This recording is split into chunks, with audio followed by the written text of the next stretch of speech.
कौन गाना गाइबू बोलो। दो माइका बा। हाय रे कजरा हाय रे उठ लाली जान मारे तो हर टोपी से घंगराए गोरी। ठीक बानू। मर्द कहेंगे कम आप पहले वो चुनरी गाओ तू जान मारे टोपी से घंगरा ये गोरी। हम कौन ना गाई हमार मन। मने तार मने कौन गा देबू। हाँ अजीब बात बाटे लड़की बड़ू कि कौन इंसान बड़ू हमारे समझ में नहीं गया तू लड़ाई करे आइल बड़ू। हम पूछा तानी तारा से कि मतलब ये बताओ मेरे टोपी से घंगरा गावा तड़ू गाना पहले वो चुनरी। हमार मन हम कोनो गाई गाना ठीक बा। अच्छा ठीक बा चलो एगो और गाना सुना दो सुनाओ। कैसन गाना सुनाई बताओ भक्ति सुनाई कैसन सुनाई। तू हमारा के एगो अगर चुनरी पहले बड़ू तो एगो तू देवी गीत सुना दो निमिया का डाढ़ में याद बा गाना। हाँ तन मुनी याद बाटे। तनी सुनावा तो तनी गाना। निमिया की डाढ़ी मैया। अरे मर्द कहीं का माइक आवा हेजा लो हेजा। हम कहतही माइक ली तारा माइक में आवाज बोले ले नु कम बा।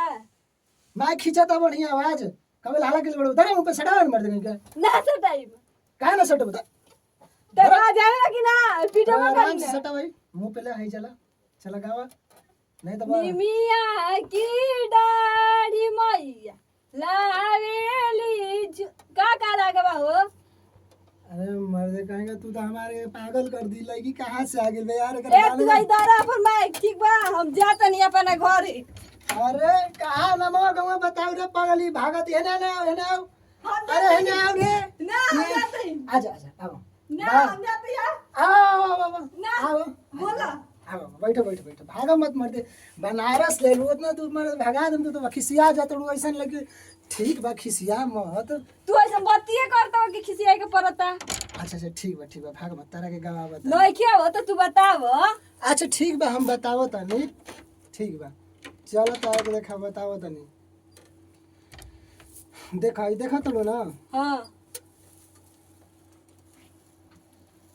आइल बड़ो मान के चलो आइल हो पानी उनी तारा के पियती होती इज्जत उज्जत कहती तू ऐसे लाके एकदम झगड़ा उगड़ा करे लगे तो लोग हमारे घर तू समझ बढ़िया लगावते नहीं खाता का करी। अरे हम बढ़िया ले पहले गाना गइबू चार गो समझ में कि अच्छा गाते तबे ना गाऊं तारा के। तो तू बताव। हम बतैले ही ना अब तू अपने मन ही गावे स्टार्ट कर ठीक बा पूछले रहतू कि कैसा गा हम तारा के बतैले रहती।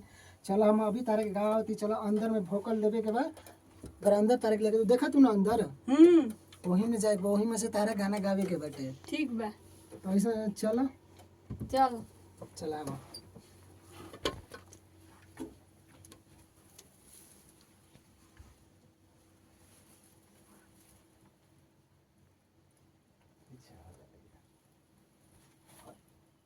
ऐसा ही लागल मर्द तुरबू का हेडफोन हवा बताइबो तबे नु लगाइब। अरे मर्द तू तो खत्म लगा बताइबू तबे लगा मैं क्या हंस बुझाता कि तोड़ के रख देबू हमारे हेडफोन। हमार मर्जी जैसे लगाई। अरे कैसा लड़की भी यार मर्द हमार मर्जी बुझाता कि ए अपन हम बना ऐसे नु कहते तू धरा अपन हेडफोन हम जाते ने। अरे आओ आ बाबा ऐसे जा मत टूट आराम से लगाओ जला। ई कह कि कान में लगाए के बाद कहत वाला लगावो तो हम कहीं गर्दन में लगा ली हाथ में लगा ले हमार मर्जी। अरे तो पूछे ना कि बार धोई के लगा ले तड़ू ऐसे ही लगा के बा ठीक बा ना ठीक बा बोलम तो बोलिए ठीक बा।